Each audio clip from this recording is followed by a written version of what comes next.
The French doors were open. From where Dave Gurney was standing by the breakfast table, he could see that the last patches of winter snow, like reluctant glaciers, had receded from the open pasture and survived now only in the more recessed and shadowed places in the surrounding woods. The mixed fragrances of the newly exposed earth and the previous summer's unmowed hay drifted into the big farmhouse kitchen. These were smells that once had the power to enthrall him. Now they barely touched him. "You should step outside," said Madeline from where she stood at the sink, washing out her cereal bowl. "Step out into the sun. It's quite glorious." "Yes, I can see that," he said, not moving. "Sit and have your coffee in one of the Adirondack chairs," she said, setting the bowl down in the drying rack on the countertop. "You could use some sun." He nodded meaninglessly and took another sip from the mug he was holding. "Is this the same coffee we've been using?" "What's wrong with it?" "I didn't say anything was wrong with it." "Yes, it's the same coffee." He sighed. "I think I'm getting a cold. Last couple of days, things haven't had much taste." She rested her hands on the edge of the sink island and looked at him. "You need to get out more. You need to do something." "Right. I mean it. You can't just sit in the house and stare at the wall all day. It will make you sick. It is making you sick. Have you called Connie Clark back?" "I will." "When?" "When I feel like it." He didn't think it was a feeling he was likely to have in the foreseeable future.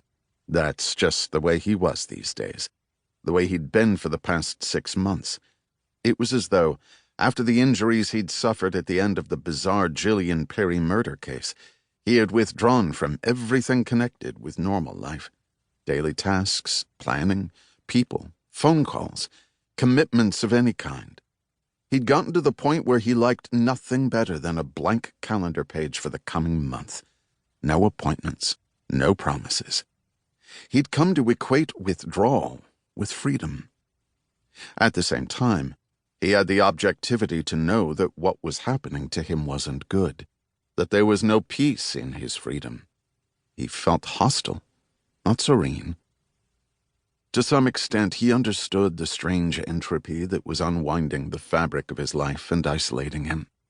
Or at least he could list what he believed to be its causes. Near the top of the list, he'd place the tinnitus he'd been experiencing since he emerged from his coma. In all likelihood, it had actually begun 2 weeks before that, when 3 shots were fired at him in a small room at nearly point-blank range. The persistent sound in his ears, which the ear, nose, and throat specialist had explained wasn't a sound at all, but rather a neural anomaly that the brain misinterpreted as sound, was hard to describe. The pitch was high, the volume low, the timbre like a softly hissed musical note. The phenomenon was fairly common among rock musicians and combat veterans, was anatomically mysterious, and apart from occasional cases of spontaneous remission, was generally incurable. "Frankly, Detective Gurney," the doctor had concluded, "considering what you've been through, considering the trauma and the coma, ending up with a mild ringing in your ears is a damn lucky outcome."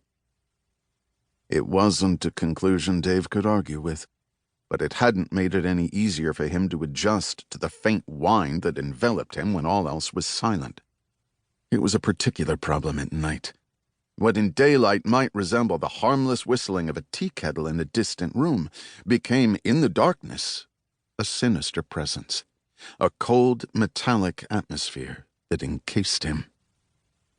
Then there were the dreams, claustrophobic dreams that recalled his hospital experiences, memories of the constricting cast that had held his arm immobile, the difficulty he'd had in breathing, dreams that left him feeling panicky for long minutes after awakening.